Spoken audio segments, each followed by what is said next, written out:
Disconnected approach ही मैं दोबारा से बता रहा हूँ, उसको रिवीजन भी हो जाएगा कुछ चीज़ों का और उसको काफ़ी कंप्लीट भी कर लेंगे हम।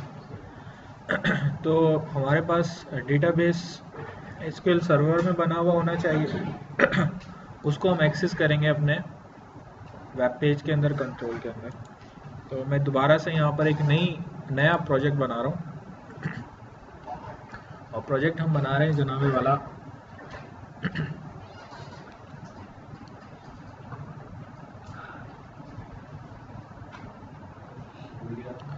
वीडियो ऑन है, बिल्कुल है। विंडोज़ फॉर्म एप्लीकेशन हम बना रहे हैं, और इसमें जो है वो ये डेटाबेस से मैं कनेक्ट हो गया, और इसका नाम मैं रख रहा हूँ ऑर्डर मैनेजमेंट सिस्टम, और ये मैंने ओके कर दिया। तो ये हमारे पास जो है सबसे पहले जो है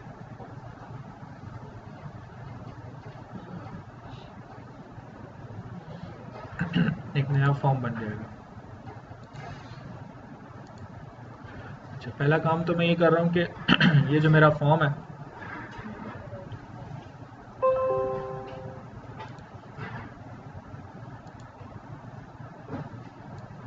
इस फॉर्म के अंदर इसकी प्रॉपर्टीज़ में जाकर, और इसकी प्रॉपर्टी है इज़ MDI कंटेनर, इसको मैंने कर दिया ट्रू, तो ये बन गया MDI कंटेनर। फिर इसमें मेन्यूज़ एंड टूल बार में से एक मेन्यू स्ट्रिप मैंने ड्रैग करके ड्रॉप कर दी, और यहाँ पे मैं लिख रहा हूँ जनाब एंट्री फॉर्म्स,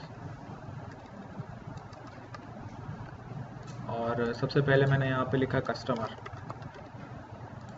और फिर कस्टमर की क्लिक के ऊपर प्रोजेक्ट में हम करते ये हैं कि एक नया फॉर्म ऐड करते हैं। ये प्रोजेक्ट में गया मैं, ऐड विंडो फॉर्म, और इस फॉर्म का नाम मैंने रखा ऐड कस्टमर .cs। नया फॉर्म ऐड हो गया, और यहाँ पर जो है इसकी क्लिक के ऊपर मैं ये जो ऐड कस्टमर है इसका नया ऑब्जेक्ट बना रहा हूँ, और फिर मैं कह रहा हूँ AC dot MDI parent equals to this, और साथ ही साथ मैंने कहा AC डॉट शो। ठीक है, इससे क्या होगा कि ये जो है वो उसके अंदर खुल जाएगा फॉर्म 1 के अंदर। अच्छा, ये जो फॉर्म 1 है इसकी प्रॉपर्टीज़ में जाके काम ही करते हैं कि इसकी विंडो स्टेट भी हम कर देते हैं मैक्सिमाइज। अच्छा, अब ऐड कस्टमर में हमें कस्टमर के टेबल में डेटा इंसर्ट करना है। तो सर्वर एक्सप्लोरर में अगर हम जाके देखेंगे तो हमारे पास जो है ये है ऑर्डर मैनेजमेंट सिस्टम, और ऑर्डर मैनेजमेंट सिस्टम में ये हमारे पास जो है जी कस्टमर का टेबल है जी।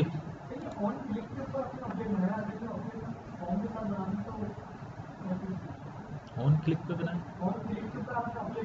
हाँ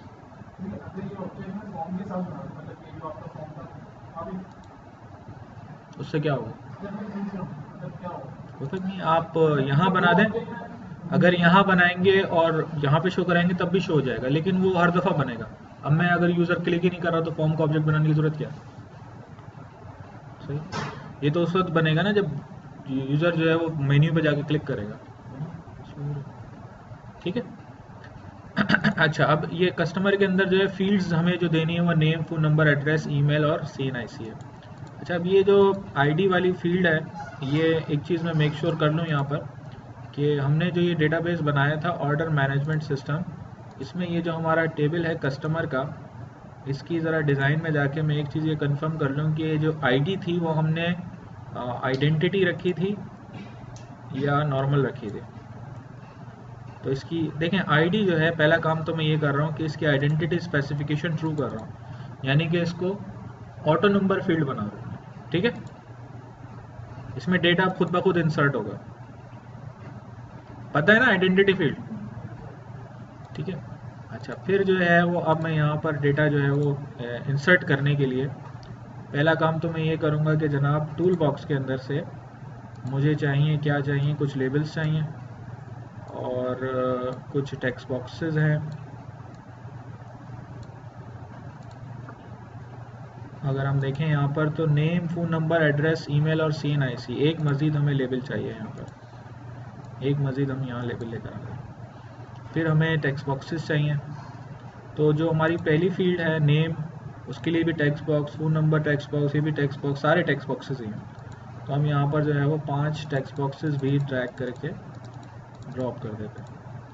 तो जनाब ये आपका आ गया लेवल 1, ये आ गया लेवल 2, ये लेवल 3 है, ये लेवल 4 आ गया और ये लेवल 5। तो लेवल 1 के अंदर जो है वो हम प्रॉपर्टीज़ में जाके लिखेंगे जनाब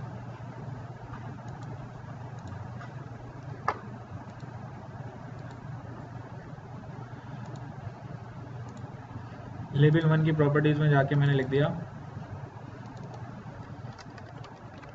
कस्टमर नेम, ठीक है। और ये जो टेक्स्ट बॉक्स है इसकी प्रॉपर्टीज़ में जाके मैंने लिख दिया txt कस्टमर नेम, ठीक है। दूसरे लेवल की प्रॉपर्टीज़ में जाके जनाब यहाँ पे हम लिखेंगे फ़ोन नंबर। तो यहाँ पे मैंने लिख दिया कस्टमर फ़ोन नंबर। और ये वाला जो टेक्स्ट बॉक्स है इसकी प्रॉपर्टीज़ में जाके मैं लिख रहा हूँ txt फ़ोन नंबर। फिर हमें जो है वो एड्रेस चाहिए, तो एड्रेस के लिए लेवल में मैंने लिख दिया एड्रेस। और ये जो टेक्स्ट बॉक्स है इसकी प्रॉपर्टीज़ में गया मैं और इसमें मैंने कह दिया txt एड्रेस। अच्छा, साथ ही साथ जो है वो इसकी मल्टी लाइन प्रॉपर्टी मैंने ट्रू कर दी, तो अब ये मल्टी लाइन टेक्स्ट बॉक्स हो गया, सही है। फिर जो है वो ईमेल, तो यहाँ पे हमने लिख दिया जनाब ईमेल और इसको मैं कह देता हूँ txt ईमेल। फिर है जनाब CNIC, तो ये मैं गया यहाँ पे मैंने लिखा CNIC और ये हो जाएगा जनाब txt CNIC, ठीक है। इसका हम थोड़ा सा साइज़ बढ़ा देते हैं और इनको थोड़ा सा आगे कर देते हैं और ओवरऑल सेलेक्ट करके मैं ज़रा इनका फ़ॉन्ट साइज़ चेंज कर देता हूँ। फ़ॉन्ट साइज़ मैंने इनका रख दिया जनाब 12, ठीक हो गया।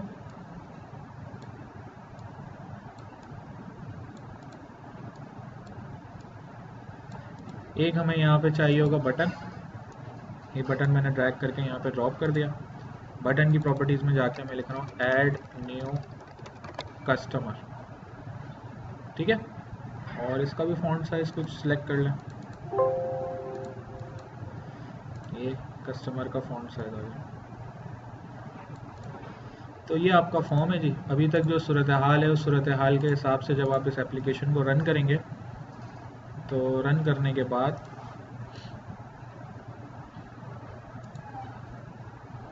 सबसे पहले आपका फॉर्म 1 खुलेगा।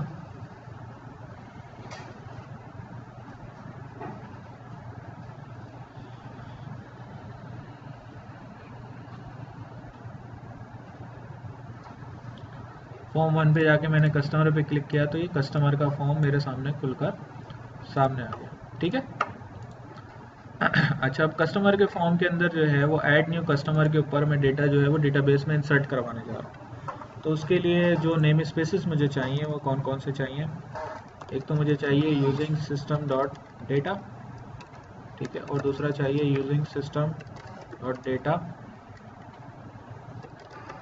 Dot SQL client. ये दो नेम स्पेसेस मुझे चाहिए, अगर पहले से अवेलेबल हैं तो हमें लिखने की ज़रूरत नहीं है, ठीक है। यूजिंग सिस्टम डॉट डेटा मौजूद है, using system dot data dot SQL client में यूज़ करें। अब बटन क्लिक के ऊपर एक्चुअली यहाँ पे वो कोड आएगा जो हमें लिखना है, जिसके थ्रू हम डेटाबेस में डेटा इंसर्ट करेंगे। तो ये हम पिछली क्लास में भी डिस्कस कर चुके थे कि हमें जो क्लासेस चाहिए वो कौन कौन सी चाहिए। एक तो हमें चाहिए data set DS equals to new data set, ठीक है। और ये भी हम डिस्कस कर चुके थे कि अब ये हम सिंपल VAR करके भी काम कर सकते हैं। फिर जो है वो दूसरी चीज़ जो हमें चाहिए वो चाहिए क्या चाहिए, SQL कनेक्शन। तो मैं यहाँ पे लिख रहा हूँ variable connection equals to new SQL connection. इसके अंदर मुझे कनेक्शन स्ट्रिंग देनी है। कनेक्शन स्ट्रिंग जो है वो हम web.app.config से भी उठा सकते हैं या डायरेक्ट यहाँ पे लिख भी सकते हैं। तो मैं यहाँ से सिंपली जो है जो भी हमारी कनेक्शन स्ट्रिंग है वो कॉपी कर लेता हूँ प्रॉपर्टीज़ में जाके इसकी। ये हम एक्सप्लेन कर चुका हूँ मैं आपको, ये कनेक्शन स्ट्रिंग में क्या क्या लिखा हुआ है, ठीक है। कनेक्शन स्ट्रिंग के बाद आपको चाहिए एक अदद SQL डेटा एडॉप्टर, ठीक है। तो मैं यहाँ पे लिखूँगा ADPT equals to new SQL data adapter, और इसके अंदर जनाब मैं लिखूँगा सेलेक्ट स्टैटिक फ्रॉम टेबल का नाम कस्टमर, इसमें पास कर दिया कनेक्शन। तो डेटा सेट भी बन गया जी, कनेक्शन भी बन गया है, और एडॉप्टर भी बन गया है। अब आप सिंपली क्या कर सकते हैं, आप लिखेंगे एडॉप्टर डॉट फिल, और फिल के अंदर जो है वो आप क्या करेंगे DS कॉमा, और ये आपने लिख दिया कस्टमर। तो ये जो 4 लाइनें हैं, इन 4 लाइनों की वजह से क्या होगा कि डेटाबेस से डेटा उठकर आ जाएगा और किस में फिल हो जाएगा, डेटा सेट में फिल हो जाएगा। सही है, ठीक है ना, यही बात हुई थी ना। अच्छा, अब डेटा सेट में आ गया है, मैं उसमें एक रॉ का इजाफा करना चाह रहा हूँ, तो क्या करूँगा, मैं डेटा रॉ की क्लास का एक ऑब्जेक्ट बनाऊँगा, और वो कैसे बनाऊँगा, ds.tables, और इसके अंदर जो मेरे पास कस्टमर वाला टेबल है उसकी एक नई रॉ ऐड करवा दूँगा। सही है, फिर इस रॉ के अंदर हम वैल्यूज़ बारी बारी इंसर्ट कर देते हैं। जैसे कि नेम की फील्ड में हम लिखेंगे txt customer name dot text, ठीक है। और इसी तरीके से दूसरी फील्ड कौन सी है, दूसरी फील्ड है हमारे पास फ़ोन नंबर, तो यहाँ पे मैंने लिखा txt phone number dot text. फिर आपके पास तीसरी फील्ड है जनाब कौन सी, एड्रेस, तो ये मैं लिख रहा हूँ txt एड्रेस डॉट टेक्स्ट। फिर आपके पास जो है वो फील्ड का नाम है ईमेल, ईमेल के लिए मैंने लिखा txt ईमेल डॉट टेक्स्ट। फिर आपके पास फील्ड कौन सी है, CNIC, इसके लिए लिखा मैंने txt CNIC डॉट टेक्स्ट। तो रॉ भी बन गई, रॉ के अंदर सारा डेटा भी चला गया, लेकिन इस रॉ को अभी हमने ऐड नहीं किया, तो हम लिखेंगे ds.tables, और इसमें आ जाएगा आपका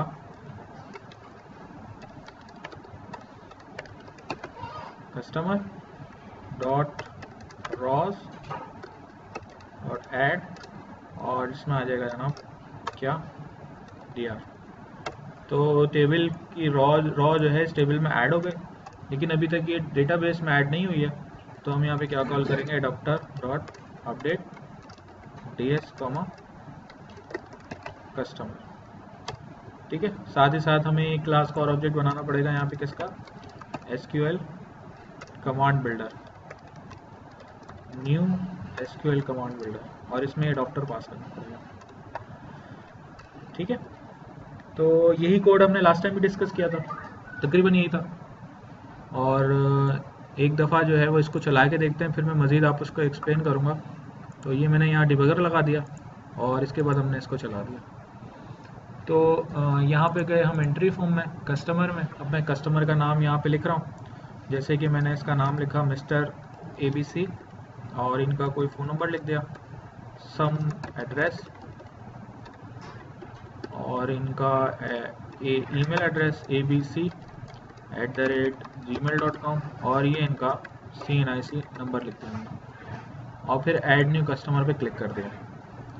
अब यहाँ पे जो है वो होगा क्या कि सबसे पहले ऑलरेडी जो इसमें मौजूद है डेटा वो डेटा सेट में आ जाएगा। तो ये तो पहले से मौजूद जो कस्टमर्स हैं जो कि कुछ भी नहीं है वो यहाँ आ गए। फिर जो है फिर हमने एक नई रॉ बना दी, और उस रॉ के अंदर जो है ये ऐड कर दिया, और फिर ये अपडेट कॉल किया। नतीजे में क्या हुआ कि ये सारा डेटा जाके डेटाबेस में स्टोर हो गया। एक दफ़ा जाके ज़रा कंफर्म कर लेते हैं। ये हमारा डेटाबेस है कस्टमर शो टेबल। देखिए ये रिकॉर्ड यहाँ पर ऐड हो गया। तो अब यहाँ पे ये जो कोड हमने लिखा है इसको हमने पिछली दफ़ा भी देखा था, एक दफ़ा मज़ीद देख लेते हैं कि सबसे पहले तो आप काम ही कर रहे हैं जनाब के डेटा सेट बना रहे हैं और उस डेटा सेट में कस्टमर का रिकॉर्ड फैच करके ला रहे हैं, फिर एक नई रो ऐड कर रहे हैं और ये नई रो एक्चुअली आप ऑब्जेक्ट्स की फॉर्म में ऐड कर रहे हैं और फिर उसको जाके ओरिजिनल डीबी पे अपडेट कर रहे हैं। ठीक है, सही है। अच्छा, अब यहाँ ये चीज़ समझें कि एक्चुअली होता क्या है, ये क्या है और ये क्या चीज़ है सारी। डेटा सेट तो हमारे पास है इन मेमोरी डेटाबेस, इसमें हम डेटा उठा के ला रहे हैं और फिर इसमें चेंजेस कर रहे हैं, फिर ये चेंजेस ओरिजिनल डीबी पे अप्लाई कर रहे हैं। तो ये वाला फंक्शन क्या करता है एडॉप्टर के साथ, देखें हर क्लास का एक अपना मकसद है। यहाँ पर डेटा सेट तो एक इन मेमोरी डेटाबेस है, इसमें आप मल्टीपल टेबल्स ऐड कर सकते हैं, लेकिन ये डेटाबेस है मेमोरी में। अगर इसमें डेटा आएगा तो मेमोरी में मौजूद है, इसमें कोई चेंजेस करेंगे तो वो आपकी मेमोरी में, कंप्यूटर की मेमोरी में चेंज होगा, डेटाबेस पे नहीं होगा। ठीक है, कनेक्शन क्रिएट करने के लिए यूज किया जा रहा है। एडॉप्टर क्या है? एडॉप्टर जो है ब्रिज है between data set and database. Adapter के थ्रू जब आप फिल कॉल कर रहे हैं तो डेटाबेस में से डेटा उठ के कहाँ आ रहा है? डेटा सेट में। सही है। और जब अपडेट कॉल कर रहे हैं तो डेटा सेट में से डेटा उठ के कहाँ जा रहा है? डेटाबेस में। ये क्या कर रहा है? असल में होता ये है कि अब देखिए, मैं दोबारा से ये पेज आपका रन कर रहा हूँ। एक काम ही करते हैं कि यहाँ पर जो है वो सिंपली जब ये सारा काम हो जाए तो आप सिम जो है वो यहाँ पर शो कर दें मैसेज बॉक्स डॉट शो, और इसके अंदर जो है वो सिंपली लिख दें कस्टमर एडिट सक्सेसफुली। ठीक है, सही है। और ये जो आपके टेक्स्ट बॉक्सेस हैं इनको सबको एम्प्टी करवा दें, txt एड्रेस, इसी तरीके से txt cnic, इसी तरीके से txt ईमेल, इसी तरीके से txt फ़ोन नंबर।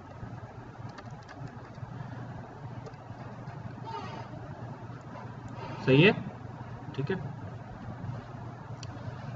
अब देखें यहाँ क्या हो रहा है कि जब आप इसको रन करते हैं और एंट्री फॉर्म में कस्टमर पे क्लिक किया तो ये कस्टमर आपके सामने आ गया।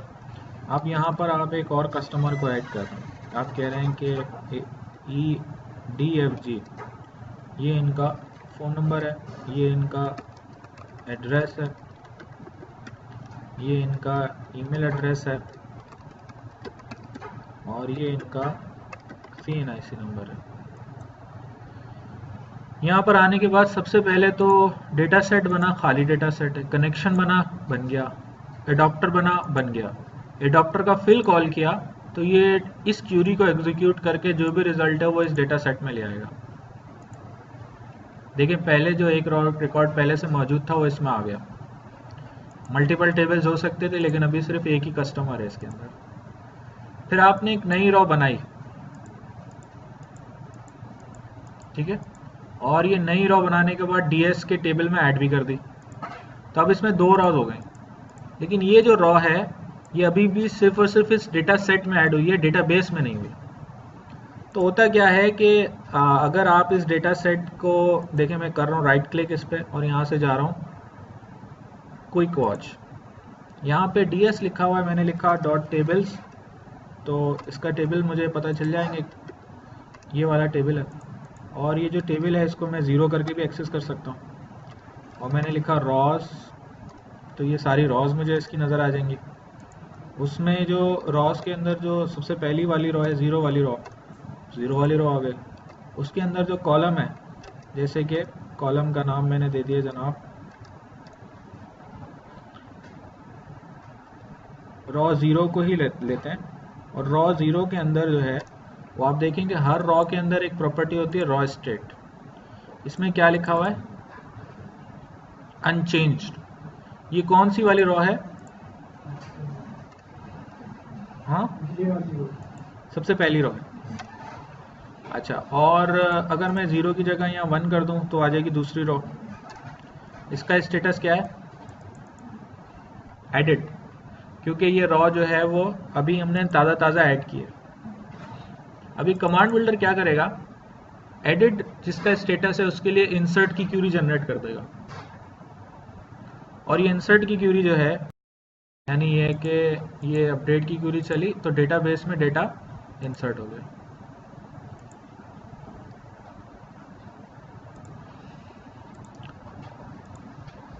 असल में इस चीज़ को हमें थोड़ा सा समझना पड़ेगा इन डिटेल।